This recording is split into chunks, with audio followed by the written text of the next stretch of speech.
चलो रे चलो रे चलो चलो रे चलो रे चलो चलो जहाजपुर। बंधुओं, अष्टानी का पर्व कल से प्रारंभ हो चुका है। अष्टानी का पर्व तुम क्यों मनाते हो?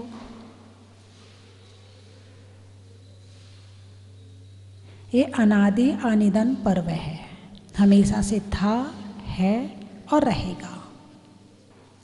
कुछ पर्व ऐसे होते हैं जो कल्याणक के होते हैं, मोक्ष कल्याणक, जन्म कल्याणक, गर्भ कल्याणक के। कुछ पर्व घटनाओं के कारण से होते हैं, जैसे रक्षाबंधन, होली, है ना। लेकिन कुछ पर्व ऐसे होते जो हमेशा से थे, हैं और रहेंगे, और उनका नाम है अष्टमी, चतुर्दशी, दस लक्षण, 16 कारण और अष्टानी का। इन दिनों में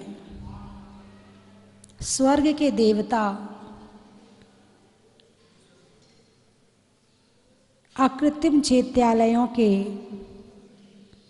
जो नंदीश्वर द्वीप में हैं, उन मंदिरों में पूजा करने के लिए जाते हैं। आप लोग पूजा करते ना। सरव परब में बड़ो अठाई परब है, नंदीश्वर सुरजाई ले वसु द्रव्य है। थोड़ी द्रव्य लेके नहीं जाते, बहुत सारी द्रव्य, 8 द्रव्य लेके जाते हैं। क्या हमें हो सो सकत नाही, यहाँ करी थापना। ये कहते ना, हम तो वहाँ नहीं जा सकते हैं, इसलिए भगवान तुम्हारी स्थापना यहीं करते हैं। यहाँ करी थापना, पूजो जिन ग्रह जिसमें हित है आपना। अपने हित के लिए पूजा कर रहे हैं, पूजा भगवान के लिए नहीं कर रहे हैं। निमित्त तो भगवान है, लेकिन हित किसका है? हमारा है। आपने अभिषेक किया किसके लिए? खुद के लिए। तो ये बात भी यही कह रहे कि हित आपना, अपने हित के लिए। और सामग्री स्वर्ग से लेकर जाते हैं। आई थी ना, दूसरी लाइन में आया था ना, ले वसु द्रव्य है, लेकर के जाते हैं। कितनी? वसु यानी अष्ट द्रव्य। क्या लेकर के जाते हैं? अष्ट द्रव्य। जो आचार्य पूज्यपाद स्वामी ने 10 भक्तियां लिखी हैं, उसकी चैत्य भक्ति की अंचलिका में लिखा है, दिव्येणे नाणेणे, दिव्येणे गंधेणे, दिव्येणे अखेणे, दिव्येणे फुब्बेणे, दिव्येणे चूर्णेणे, दिव्येणे क्या? दिव्येणे, दिव्येणे धूवेणे और दिव्येणे वासेणे। ये अष्टद्रव्य के नाम है प्राकृत में। क्या लेकर के जाते हैं? दिव्येणे नाणेणे, दिव्य जल लेकर के जाते हैं। दिव्येणे गंधेणे, सुगंधमयी चंदन लेकर के जाते हैं। दिव्येणे अखेणे, दिव्य अक्षत लेकर जाते हैं। दिव्येणे फुव्वेणे, दिव्य पुष्प लेकर के जाते हैं। दिव्येणे चूर्णेणे, दिव्य चरु यानी नैवेद्य लेकर जाते हैं। दिव्येणे दीवेणे, दीपक लेकर के जाते हैं, दिव्य दीपक। दिव्येणे धूवेणे, दिव्य धूप लेकर के जाते हैं। और दिव्येणे वासेणे, दिव्य फल लेकर के जाते हैं। दिव्य का मतलब जानते हो? अनुपम, अद्वितीय, उत्कृष्ट, उत्तम, बेस्ट, दिव्यानी, जिसकी उपमा दूसरे से नहीं दी जा सके। बोले वो दिव्य शक्ति है, कहते ना, दिव्य शक्ति है। शक्ति तो सब में है, लेकिन उसमें दिव्य शक्ति है, यानी विशेष शक्ति है। और दिव्य का मतलब अच्छी। शक्ति तो डाकू के पास भी होती है, बिना शक्ति के तो डाकू भी डाकू नहीं बन सकता है। शक्ति मोक्ष जाने के लिए भी चाहिए, और शक्ति डाकू बनने के लिए भी चाहिए, और शक्ति साधु बनने के लिए भी चाहिए। सामान्य मनुष्य से हटकर कुछ विशेष काम करने के लिए शक्ति चाहिए। तो डाकू भी सामान्य लोगों में नहीं आता है, उसका नाम अलग से लिखा जाता है डाकू, उसका नाम कुछ नहीं है। जैसे साधु, नाम खत्म कर दिया, जो पर्सनल नाम था वो खत्म कर दिया, क्या कहा? साधु।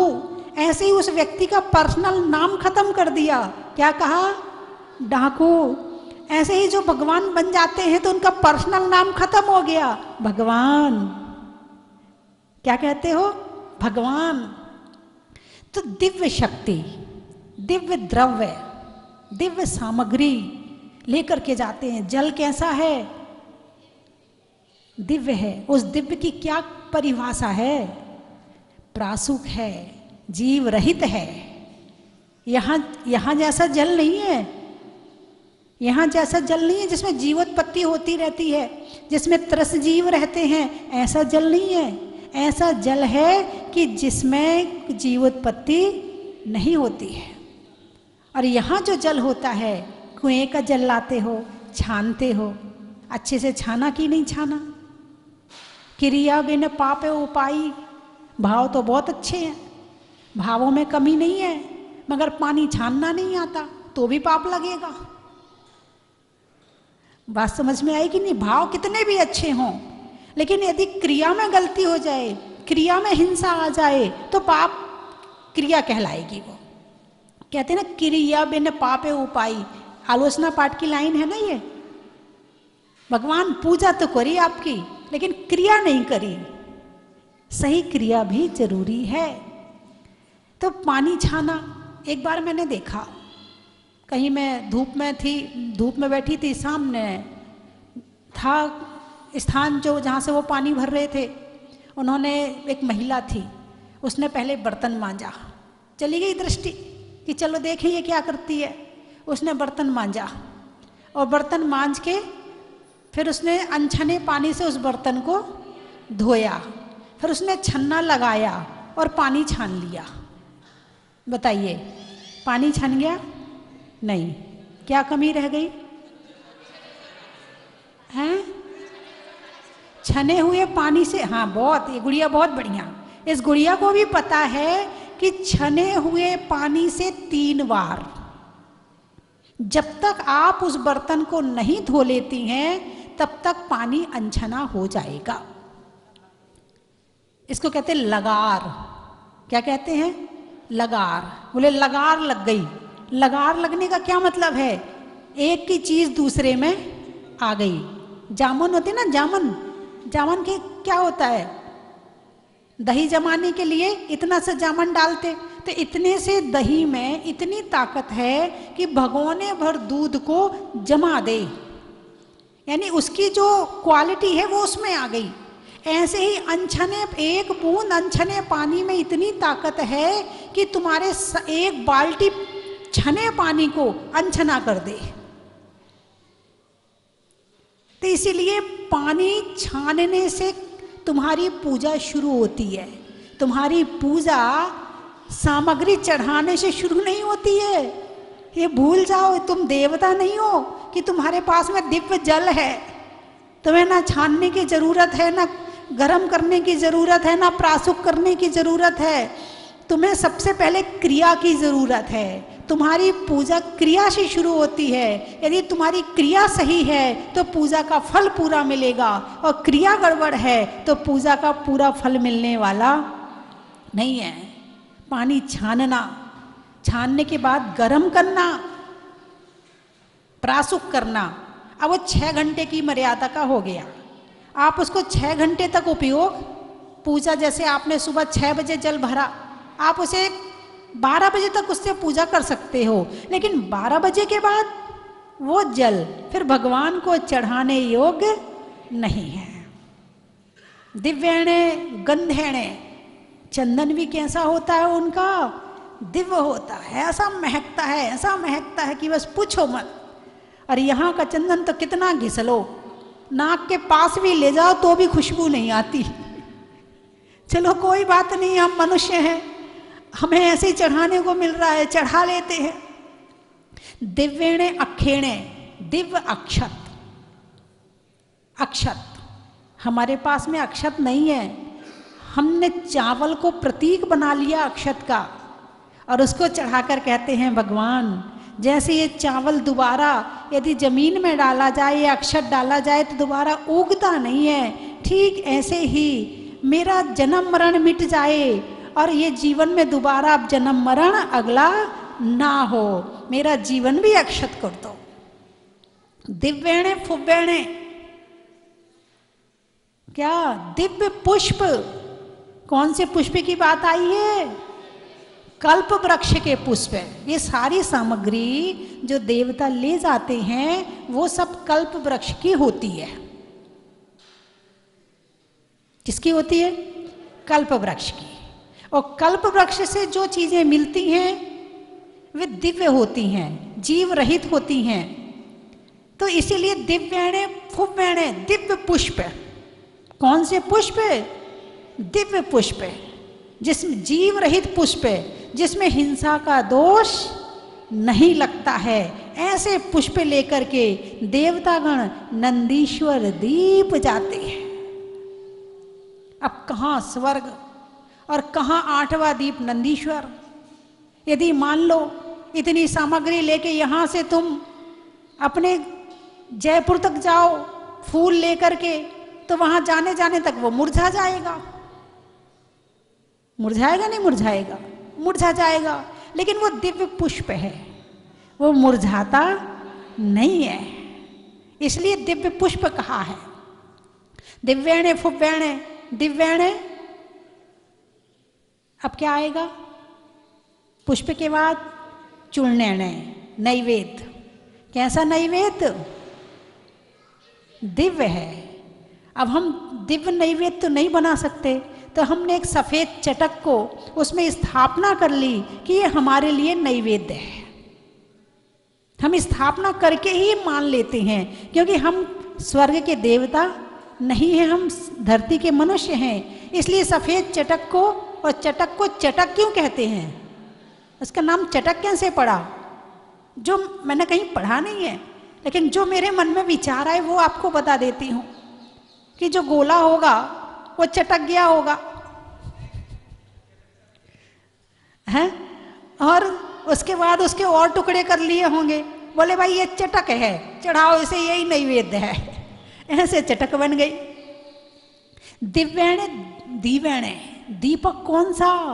रत्नों का दीपक। कौन सा दीपक? रत्नों का दीपक।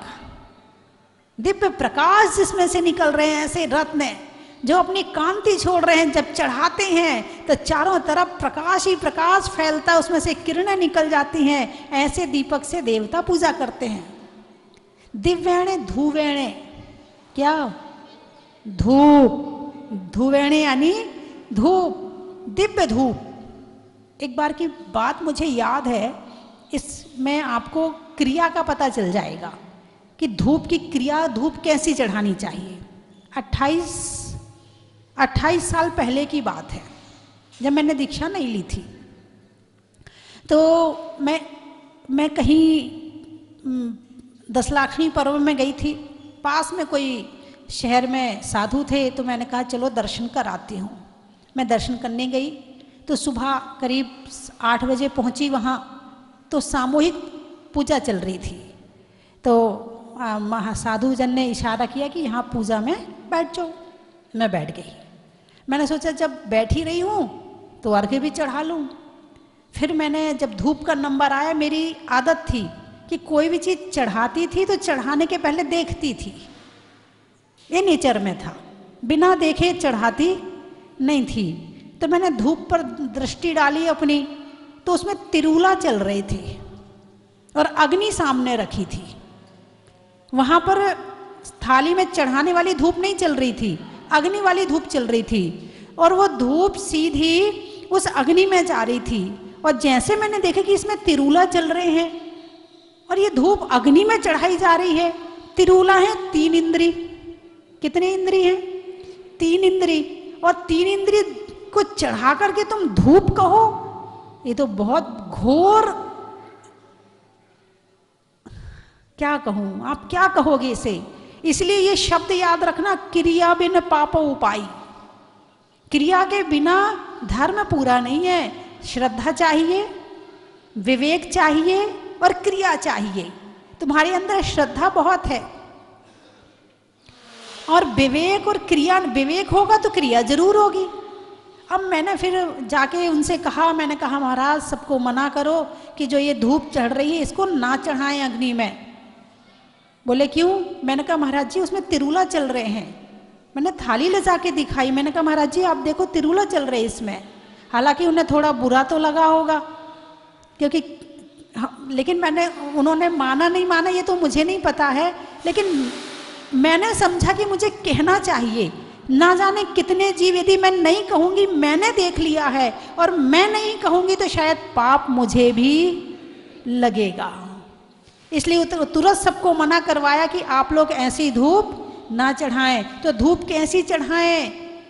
चंदन के टुकड़े खुद लेकर आए, उसको काटें, उसको कूटें और उसकी मर्यादा होती है। जैसे आटे की मर्यादा है, बेसन की मर्यादा है, ऐसे धूप की भी मर्यादा है। और ऐसी धूप, और नहीं हो तो लौंग चढ़ा दें, धूप का प्रतीक लौंग चढ़ा दें।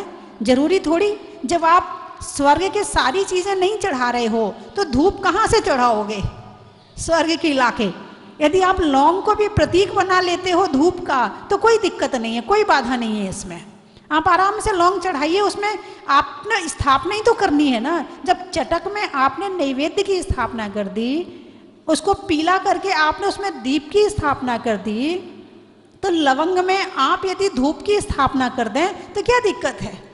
आराम से लौंग चढ़ाओ, अलग से धूप लाने की जरूरत ही नहीं है कि जिसमें। और पहली बात तो जो धूप हो वो अपने हाथ की कुटी हो तो चढ़ाओ, वरना मत चढ़ाओ।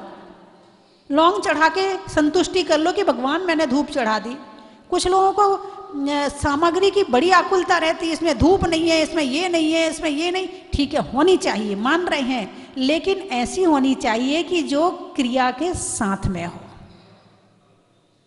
दिव्येणे धूवेणे दिव्येणे वासेणे, दिव्य फल।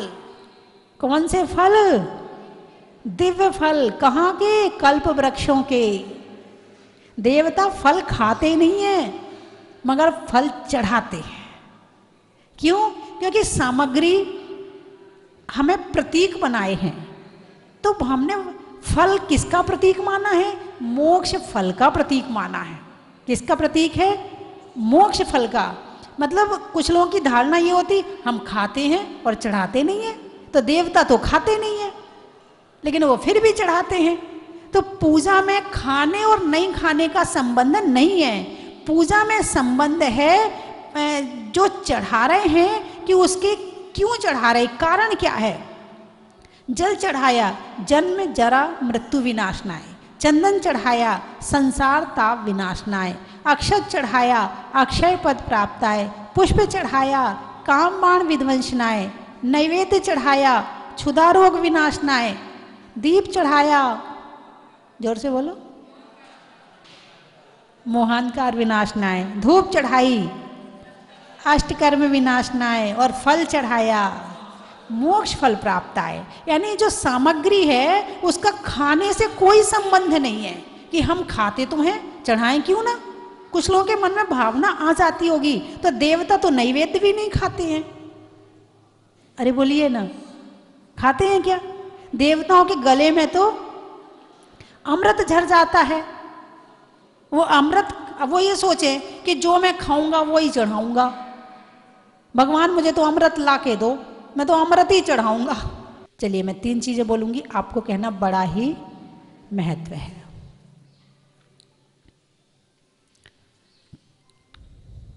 गाने में लय का, मनुष्यों में वय का, और दर्शन करने के लिए अकृत्रिम जिनालय का। चंद्रमा में गुरुत्वाकर्षण का, भौतिकता में आकर्षण का, और अकृत्रिम जिनालयों के दर्शन का।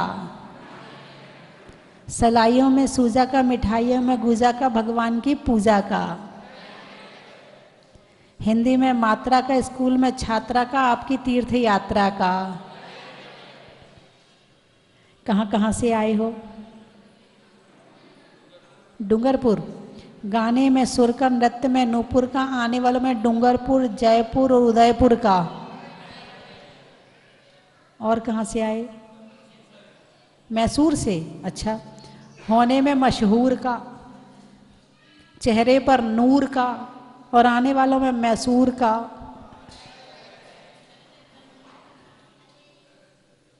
करेली। अच्छा। पूछने में पहेली का,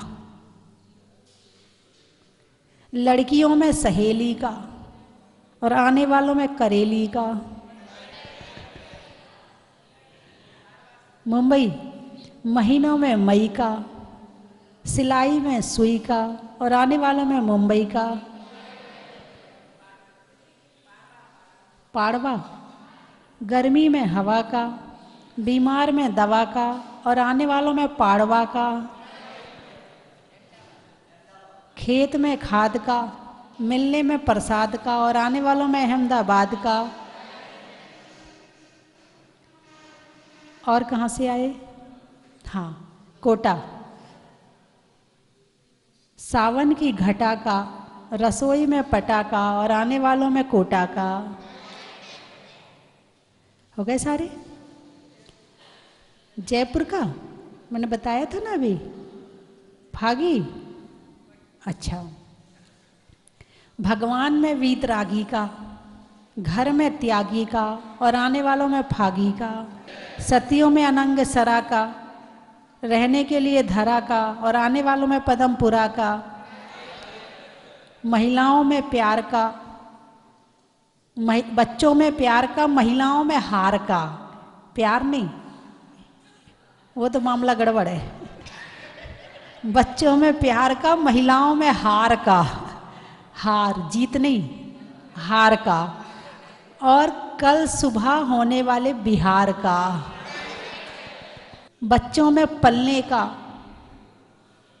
बच्चों में पलने का, और वाइब्रेट में हिलने का, और कल बिहार में सबको साथ पैदल चलने का। बोलिए 24वें भगवान की। दैदीप्य सूर्य के समान, धीर वीर गंभीर, त्यागी तपस्वी, सरल स्वभावी, अनुपम आदर्श अनुकरणीय, धर्म की शान, शब्द ही नहीं जिनका करने को गुणगान, शांत सौम्य चेहरा, अतुलनीय मुस्कान, प्रेरक ओजस्वी लेखनी, मधुर आवाज, ज्ञान दर्शन चारित्र की दृढ़ता, हृदय की स्निग्धता और भावना की भव्यता, प्रेरक पथ प्रदर्शक, मानस जगत की जागृता।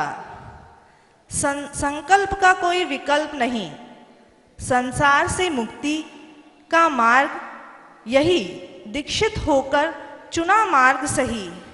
क्षण भंगुर है जीवन, क्यों करना अपनी आत्मा का नुकसान। 108 विद्याभूषण सन्मति सागर जी महाराज द्वारा हुई दीक्षित, करने आत्मा का कल्याण। अनुकूल प्रतिकूलता में समानता, संयम की चेतना और व्यवहार में समता, करे है हर नए भविष्य का सृजन, ले भूत से प्रेरणा। धन वैभव का लोभ नहीं, संसार का मोह नहीं, संतोषमय जीवन का सार, चुना मुक्ति का मार्ग यही। विषयों में सुख नहीं, तप तपस्या ही है अमूल्य निधि। त्याग तपस्यामय जीवन, विकार मुक्त मन, शोभा जितनी कहे जाए उनकी है कम।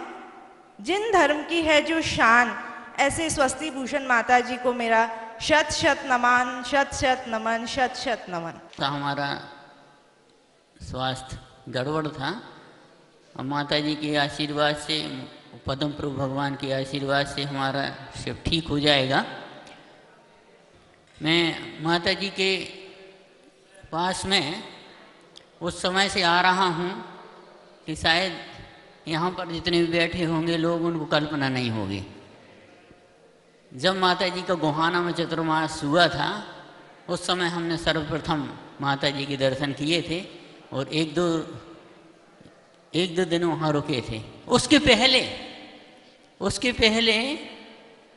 उसके पहले जब माता जी ब्रह्मचारिणी अवस्था में थी, ग्वालियर मुरार में जब चतुर्मास हो रहा था, जब भी मैंने, अब माता जी का हमें याद नहीं है, केवल हमें थोड़ा सा चेहरा याद है कि माता जी आहार देने के लिए महाराज जी के दांतों में दर्द था आचार्य श्री के, तो शायद माता जी वहाँ उनको कुछ बना करके दलिया वगैरह बना करके ले जाती थी, ऐसा हमें उस समय याद है। मुरार चतुर्मास का बहुत पहले की बात है, 93 की बात है, शायद 1993 की बात। मुरार में चतुर्मास 94 में हुआ था या 93 में?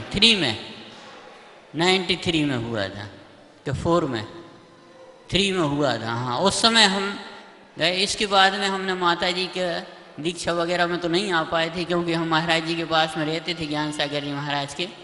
तो उस समय जब गोहाना में गए तो हमारे लिए बड़ा एक अच्छा लगा, माता जी के दर्शन करने से, बात करने से बड़ा माता जी ने वात्सल्य दिया।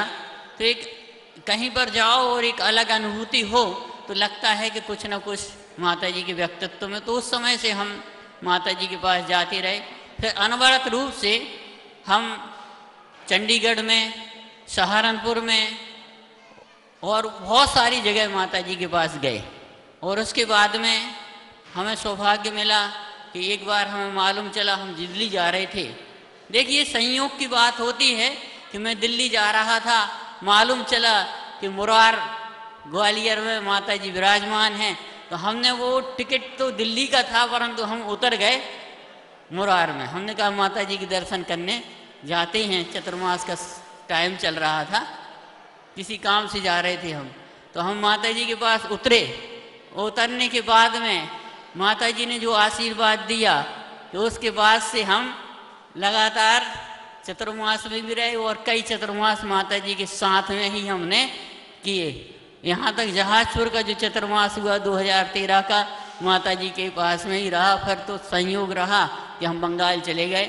तो मैं कहने का मतलब ये कहना चाहता हूँ कि माता जी जहाँ जहाँ भी गईं, चाहे हरियाणा में हो, चाहे उत्तर प्रदेश में हो, चाहे दिल्ली में हो, दिल्ली में भी हम कई बार दर्शन करने गए।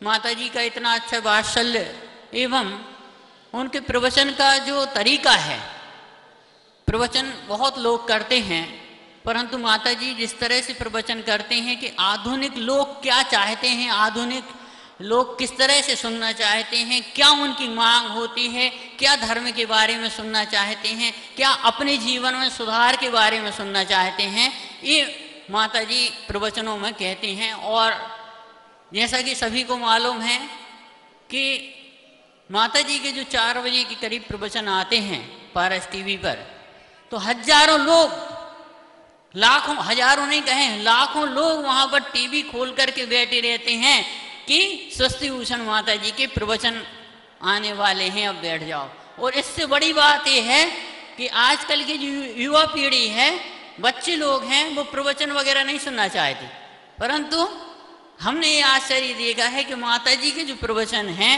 वो बच्चे लोग देखते हैं, सुनते हैं कि माता जी के प्रवचन, स्वस्ति भूषण माता जी के प्रवचन आ रहे हैं। जिन लोगों ने माता जी के दर्शन नहीं किए, कभी नहीं, यहाँ नहीं आए, जहाजपुर नहीं आए, कभी नहीं आए, वो भी माता जी के दर्शन प्रवचन सुनने के लिए उत्सुक रहते हैं। इसके बाद में यहाँ पर जो अभिषेक होता है मुनिषि अमृतनाथ भगवान का, उसको सबसे ज़्यादा लोग देखते हैं। भारत में पारस टीवी पर सबसे ज़्यादा देखने वाले लोग वही माता जी के द्वारा जो वहाँ पर शांति धारा आदि होती है, वो सुनने के लिए लोग वहाँ पर तैयार रहते हैं। तो वास्तव में माता जी के बारे में अपन इतना ही कहेंगे कि आज के आधुनिक युग में माता जी ने लोगों को भक्ति की तरफ कैसे हम बढ़ें, भगवान की भक्ति कैसे करें, कैसे हम धर्म के कार्य में आगे बढ़ें, ये माता जी ने बहुत अच्छा भारतवर्ष में सिखाया है। और माता जी के वात्सल्य का क्या कहना, जो भी एक बार माता जी के पास आ जाता है गदगद हो जाता है और वो बार बार आने की कोशिश करता है। यहाँ पर जब यात्री लोग जहाजपुर में आते हैं जब उनसे हम पूछते हैं या वो खुद बताते हैं, वैसे तो खुद ही बताते हैं, पूछने की ज़रूरत नहीं रहती लोगों को, वे खुद ही बताते हैं। एक बात ज़रूर बताते हैं कि हमारा मन तो था परंतु बहुत दिनों से नहीं आ पा रहे थे, परंतु क्या करें, ये बच्चा नहीं मान रहा था, ये बालिका छोटी नहीं मान रही थी कि वो तो माता जी के दर्शन करना है, मुंशी वृंदावन भगवान के।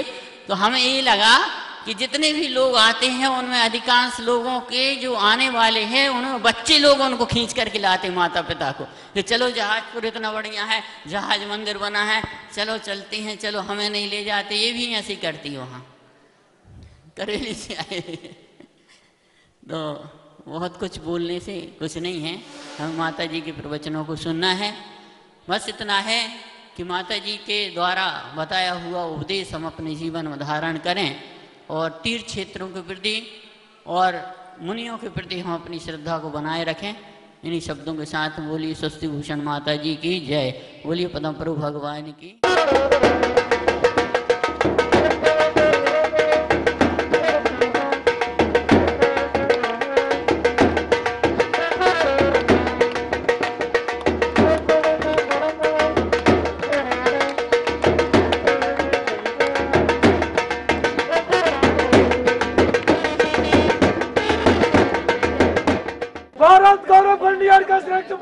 स्वस्ति भूषण माता जी की जय।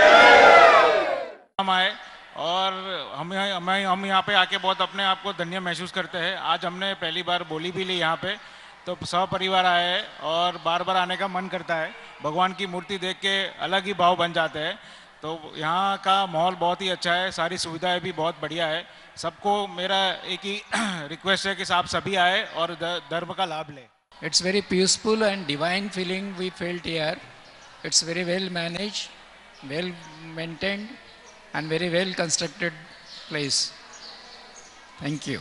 मेरी बहुत दिनों से जो है यहाँ आने की इच्छा थी, लेकिन कुछ कारणवश आ नहीं सके, इसलिए मैं आज आई हूँ। आकर मुझे बहुत बहुत खुशी हुई हूँ और अपने ज़िंदगी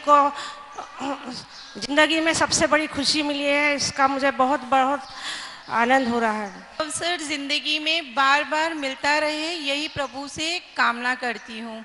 धन्यवाद।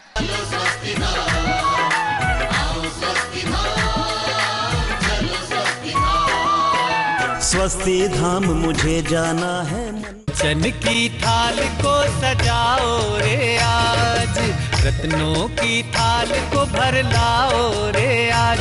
आओ आओ करे रे गुणगान आरती भगवन की, आओ आओ करे गुणगान आरती भगवन की। आओ आओ करे रे गुणगान आरती भगवन की।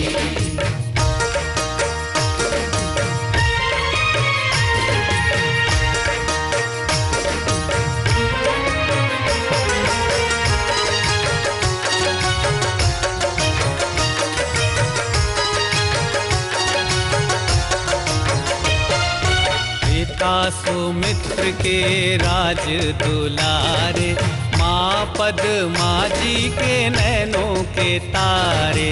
पिता सुमित्र के राज दुलारे, माँ पद्मा जी के नैनों के तारे। राजगृही में जन्म लियो आप, राजगृही में जन्म लियो आप। आओ आओ मनाए खुशी आज आरती भगवन की। आओ आओ करे गुणगान आरती भगवन की। आओ आओ करे गुणगान आरती भगवन की।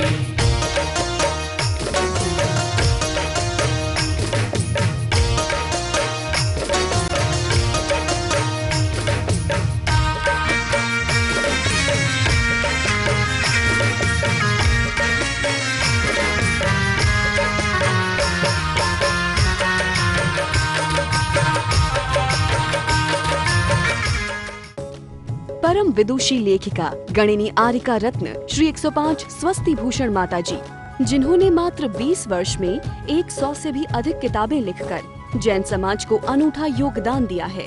बड़े बड़े विधान जैसे कल्पद्रुम महामंडल विधान, सिद्ध चक्र महामंडल विधान, इंद्रध्वज महामंडल विधान एवं विशेष जिनपद, पूजांजलि आदि महत्वपूर्ण साहित्य बहुत ही सरल व सुबोध शैली में लिखे हैं, जिसमें गद्य एवं पद्य साहित्य भी समाहित है।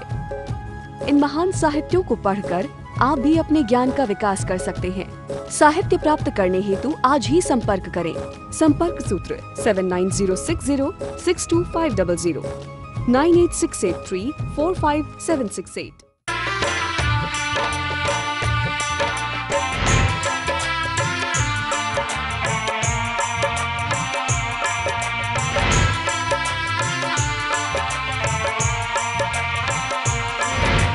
चलो रे चलो रे चलो चलो रे चलो रे चलो चलो जहाज।